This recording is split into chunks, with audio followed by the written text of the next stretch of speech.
Request Gus. Tadi tiga nama itu apa yang ada? Ada, saya udah nyatet 3 namanya. Yang pertama pastinya Kartini. Ada Kartini, kemudian juga ada Hannah Arendt, dan ada Caroline Pascarina. Nama Yeni Wahid nggak ada di situ? Belum ada. Belum ada.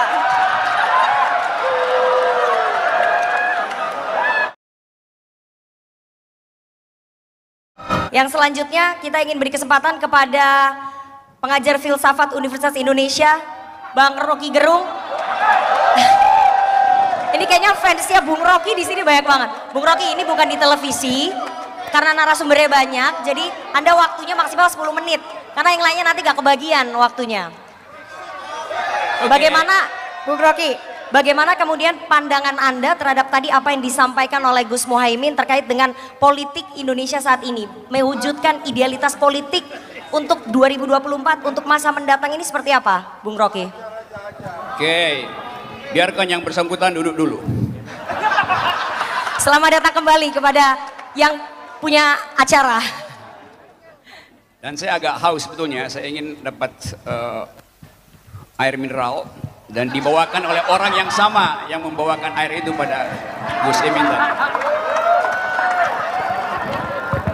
Oke, teman-teman, saya mengerti bahwa forum semacam ini punya multi interpretasi itu. Tapi satu interpretasi tunggal diberikan tadi oleh Yudi Latif, yaitu mengaktifkan Pancasila pada bagian yang konkret, yaitu kesejahteraan rakyat itu. Dan kita tahu tema itu tidak dibicarakan oleh eksekutif, tidak dibicarakan oleh legislatif, tidak dibicarakan oleh yudikatif. Justru dibicarakan oleh yudikatif.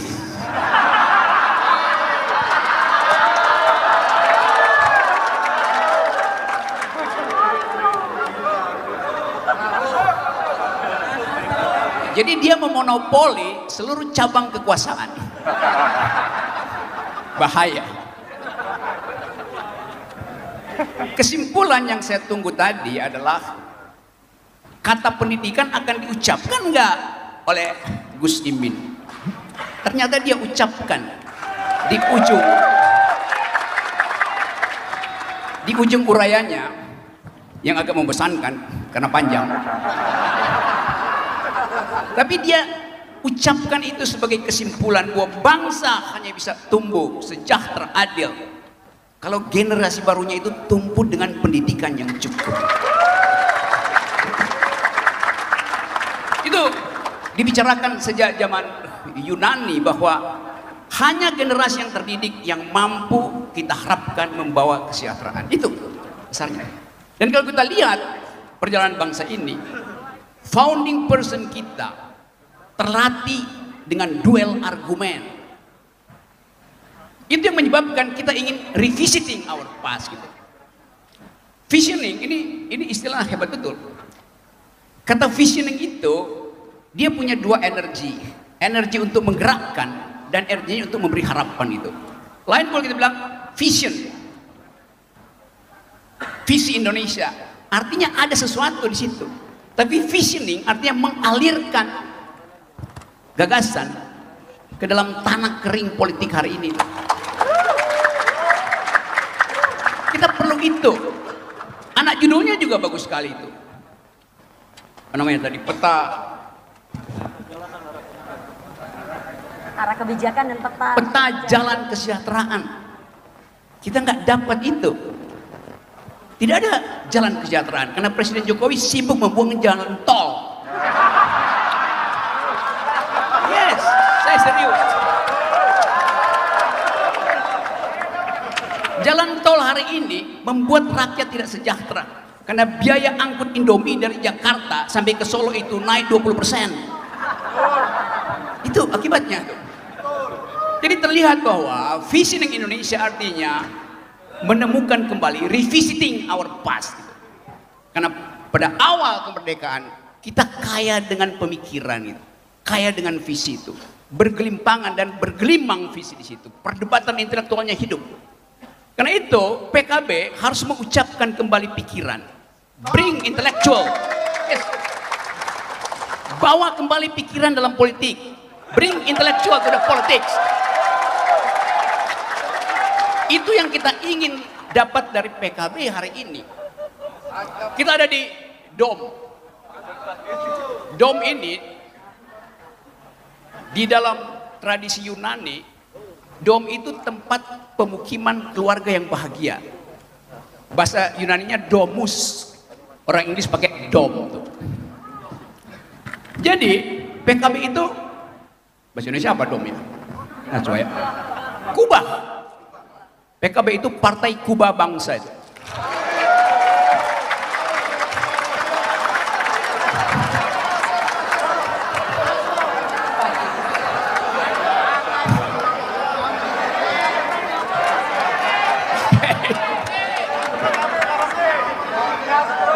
Yang gak usah malu-malu buat kampanye. Saya mau jadi juru bicara intelektual Saudara Muhaimin. Karena ini adalah pertandingan awal untuk jadi presiden. Yang dia ucapkan tadi itu, yang dia berdiri di sini kira-kira 30 menit, itu bukan sambutan. Itu semacam pertanggungjawaban akhir masa jabatan presiden.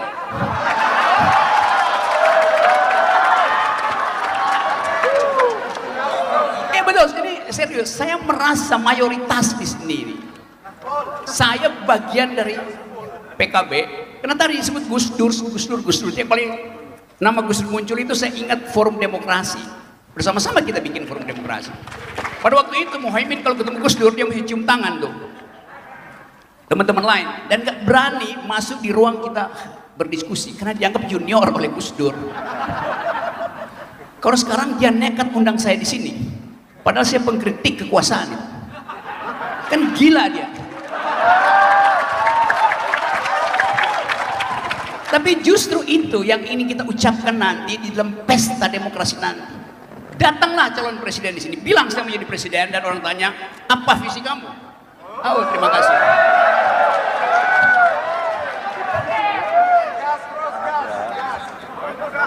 Ya, artinya dia mengerti apa yang saya uraikan. Yaitu masa depan millennials. That's the point. Saya balik pada soal tadi. Kerinduan kita pada politik argumentatif berhenti hari ini. Kita nggak lihat ada seorang yang mau jadi calon presiden dan nulis buku. Menulis buku artinya minta diuji, bukan minta dipromosikan. Jadi dari awal kita ingin ada pertengkaran intelektual dalam politik Indonesia. Saya tahu bahwa PKB itu isinya politisi plus LSM.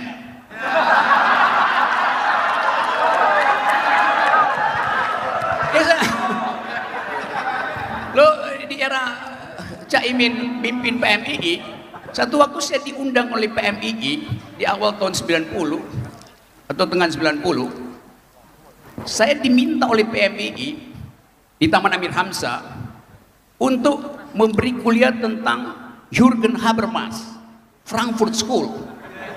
Itu aku bilang, ini serius kalian? Apa mampu otak kalian ngikuti itu? Ternyata provokasi saya untuk mengaktifkan critical thinking itu dibuktikan hari ini. Ada buku yang isinya kritis, Visioning Indonesia. Dan secara disengaja atau tidak sengaja, buku itu artinya dengan kata lain ingin menegasikan apa yang ada hari ini. Karena yang sekarang tidak visioner. Terima kasih.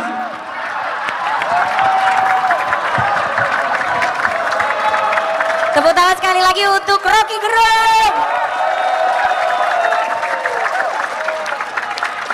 Ini yang punya acara Gus Muhaimin, tapi yang tepukannya paling banyak Rocky Gerung. Saya recap sebentar tadi apa yang disampaikan oleh Bung Rocky bahwa kita tidak punya visi dan Stop. Jangan direview, nanti saya kena delik. Oke. Padahal kerjaan saya nge-review Bung Rocky, jadi ini nggak boleh di-review. Boleh nggak nih?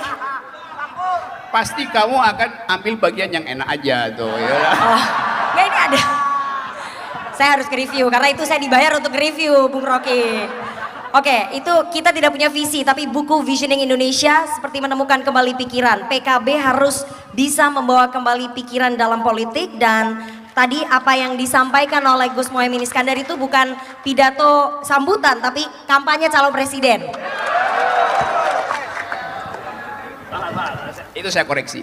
Bukan kampanye calon presiden, tapi pidato pertanggungjawaban presiden. Oke, berarti udah kepilih dulu ya. Di 2029. Oh, di 2029.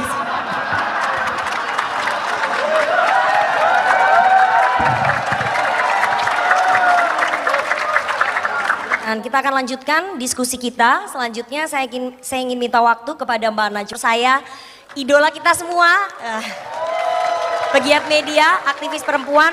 Mbak Najwa, bagaimana kemudian Anda sebagai aktivis perempuan dari segi pencapaian PKB, yang lebih penting dari itu tambahkan peran, posisi, perspektif perempuan dalam buku ini. Request, Gus. Tadi tiga nama itu apa yang ada? Ada, saya udah nyatet 3 namanya. Yang pertama pastinya Kartini. Wes, ada Kartini. Kemudian habis itu ada, aku sampai catat karena aku baca serius loh di Gus bukunya, walaupun baru dikasih semalam, tapi saya baca serius. Ada Kartini, kemudian juga ada Hannah Arendt, dan ada Caroline Pascarina. Dan kalau dilihat nih ya, nama Yeni Wahid nggak ada di situ? Belum ada. Belum ada. Iya, mungkin itu buku yang berikutnya. Buku spesifik, dan kalau itu saya juga dengan senang hati akan datang diundang karena kebetulan dulur juga dengan Mbak Yeni Wahid. Jadi daripada berbalas tweet di medsos kan, lebih baik berbalas argumen atau gagasan di buku. Jadi tidak hanya di luar ini. Jadi itu perspektif perempuan penting, Rifana, karena sekali lagi kalau kita ngecek daftar pemilih tetap KPU di 2019, itu pemilih perempuannya lebih banyak dari laki-laki kan, Gus? Jadi nggak mungkin bisa jadi presiden kalau nggak merhatiin pemilih perempuan. Gitu.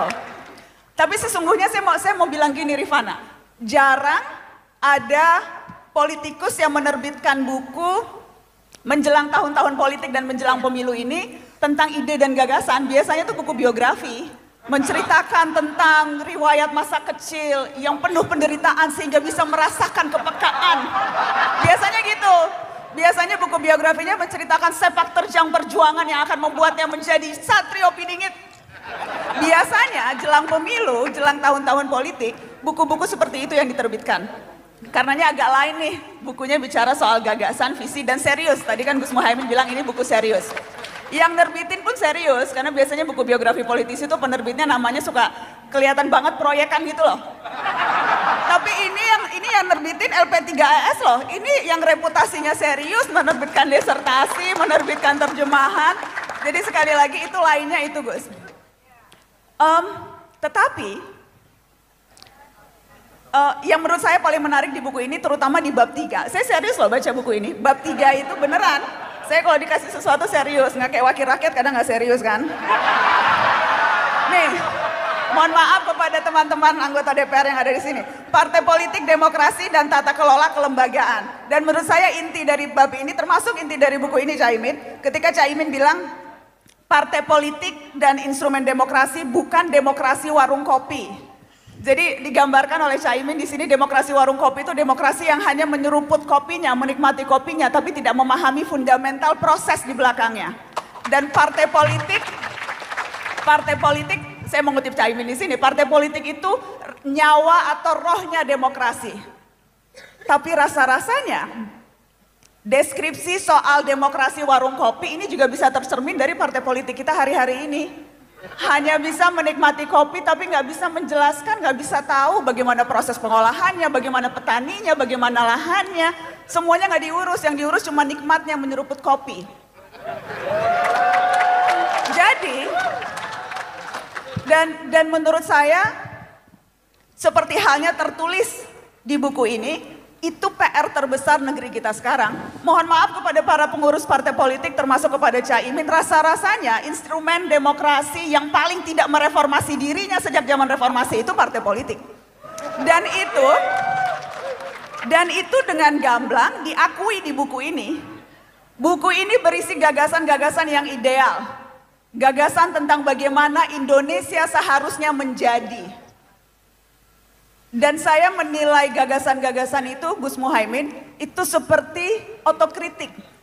Jadi rasa-rasanya ketika Gus Muhaimin menggambarkan kondisi ideal di tengah situasi yang kita sama-sama tahu tidak ideal, itu sesungguhnya kritik terbesar dari seseorang yang sudah berkuasa selama 20 tahun memegang jabatan penting negeri ini dan juga menjadi ketua umum partai yang bukan partai ece-ece loh PKB. Bukan partai 0, loh, partai yang berhasil menempatkan kader-kadernya di kabinet, partai yang punya banyak kepala daerah, yang bahkan katanya bisa menentukan siapa dulu wakil presiden ya kan? Jadi, ini partai serius dan Caimin bilang tadi di awal ini sesuatu yang harus serius dibahas. Tetapi memang akhirnya kerap kali kita harus kecewa. Dan itu menurut saya jadi salah satu tantangan terbesar seorang penulis buku yang juga sudah memegang kekuasaan selama ini Caimin. Berbagai gagasan ideal yang ada di sini digambarkan dengan sangat jitu. Tetapi ketika dihadapkan dengan apa yang kita lihat sehari-hari itu menjadi ironi. Soal partai politik, kita tahu demokrasi internal di partai politik itu hampir tidak ada kalau mau diakui. Anggota-anggota DPR dan DPRD kita kerap kali tidak bisa menyampaikan sikapnya secara independen terhadap isu-isu yang penting dan signifikan pada publik. Karena semuanya ditentukan oleh apa kata orang-orang di atas, paternalistik. Coba sebutkan satu isu legislasi yang penting. Revisi Undang-Undang KPK, Omnibus Law. Hampir tidak ada dinamika pertarungan ide di sana. Wakil-wakil rakyat kita tidak independen dan secara mandiri menyampaikan apa yang menjadi keresahan konstituennya. Dan itu menurut saya salah satu PR terbesar kalau kita bicara partai politik saat ini.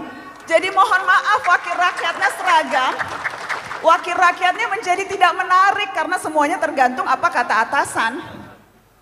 Dan menurut saya itu bisa jadi satu hal yang kerap kali akhirnya seperti yang Caimin katakan di sini, membuat orang menjadi apatis terhadap politik dan tidak melihat partai politik sebagai cara untuk bisa mendapatkan kesejahteraan. Itu.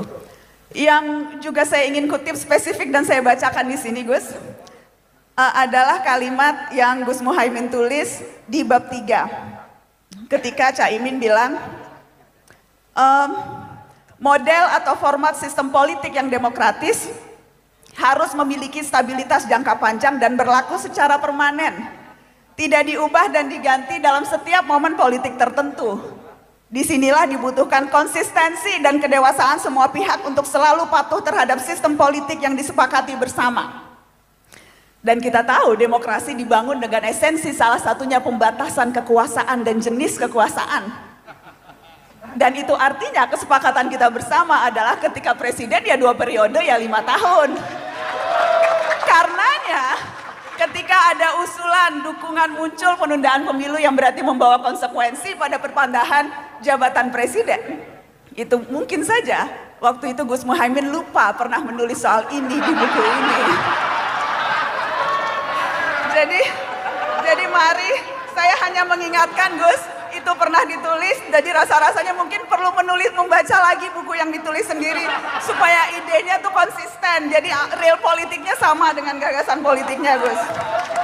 Itu. Karena menurut saya itu, saya khawatir gagasan-gagasan ideal yang ada di buku ini akan terbentur ketika berhadapan dengan real politik. Dan saya berharap dengan sepenuh hati apapun masa depan Muhaimin Iskandar setelah ini, gagasan-gagasan besar dan ideal yang tertuang di sini itu tidak akan mudah dilupakan. Karena kalau lihat dari posturnya, bukan body shaming loh ini Gus, tapi posturnya kan memang tidak setinggi besar SBY atau ini Jokowi ya. Tapi kan ini kalau Jenderal Kancil lincah bermanuver. Dan kelebihan orang yang posturnya tidak terlalu besar itu, jarak antara kepala dan kakinya tidak terlalu jauh. Jadi seharusnya ide-ide yang ada di kepala bisa lebih gampang dibumikan karena kakinya menimpa ke bumi. Jadi mudah-mudahan itu. Jadi apapun pilihan masa depan, karir politik atau apapun yang hendak dilakukan Gus Muhaimin, mudah-mudahan roh aktivis mahasiswanya dulu. Karena hampir tidak ada loh ketua parpol yang latar belakangnya aktivis mahasiswa kecuali PKB, ya kan? mudah-mudahan yang kata Tan Malaka, idealisme adalah satu-satunya kemewahan yang dimiliki pemuda. Mudah-mudahan itu masih akan terus ada. Dan akan bisa diejawantahkan lewat berbagai pilihan-pilihan politik yang saya tahu terkadang susah untuk diterapkan karena kondisinya real politiknya sedemikian keras. Tapi mudah-mudahan gagasan-gagasan yang juga ada di sini bisa dengan keras kepala diperjuangkan. Sama kerasnya dengan real politik yang ada. Mungkin itu Rifana, terima kasih. Terima kasih Mbak Najwa, tepuk tangan sekali lagi untuk Najwa Shihab. Ini keras-keras banget ini. Aduh, saya nge-recapnya aja ngeri-ngeri sedap. Tidak ada perspektif perempuan dalam bukunya yang ditulis oleh Gus Muhaimin Iskandar. Dalam buku Visioning Indonesia hanya ada 3 nama perempuan. Jadi ke depan sekali lagi harus ada perspektif perempuan dalam buku berikutnya. Tadi melengkapi apa yang disampaikan oleh Pak Sirojudin. Jadi nanti Gus Muhaimin mungkin menjelang kampanye 2024 bisa menulis buku lagi. Melengkapi tadi bahan-bahan yang disampaikan oleh Mbak Najwa dan juga Pak Sirojudin. Dan bahwa buku ini, buku Visioning Indonesia ini sebagai otokritik terhadap Gus Muhaimin Iskandar, karena salah satu poinnya yang tadi disebutkan oleh Mbak Najwa, partai politik adalah nyawanya demokrasi, tetapi partai politik sekarang banyak menikmati demokrasi warung kopi. Itu mungkin bisa nanti menjadi evaluasi ke dalam internal ya Gus ya. Oke.